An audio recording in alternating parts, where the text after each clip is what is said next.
दरवेळी बातम्या येतात, अपघात झाला, कामगार जखमी झाला, सुरक्षा नव्हती आणि कधी कधी कामगार स्वतः इतका निष्काळजीपणा करतात की जीवाला मुकून बसतात. 2 दिवस आपण रागवतो, व्हिडिओ शेअर करतो आणि आपण विसरतो. आपण म्हणतो इथे केव्हा बदल होणार, पण खरा प्रश्न आहे की आपण केव्हा बदलणार आहोत. जपानमध्ये कामगार म्हणजे देशाची ताकद आहे.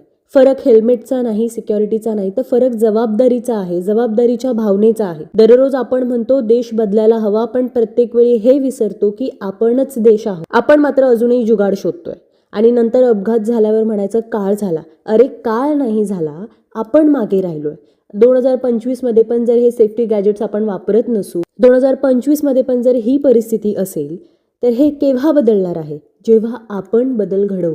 जपानसारखा देश हा एका दिवसात बनलेला नाही.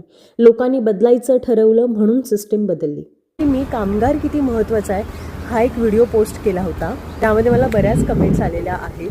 सो हा डिफरन्स जाणवून येतो आणि म्हणूनच जपानमध्ये सेफ्टीला खूप प्रायोरिटी दिली आहे. मग ते कामगाराची असो किंवा रस्त्यावरनं प्रवास करणाऱ्या लोकांची असेल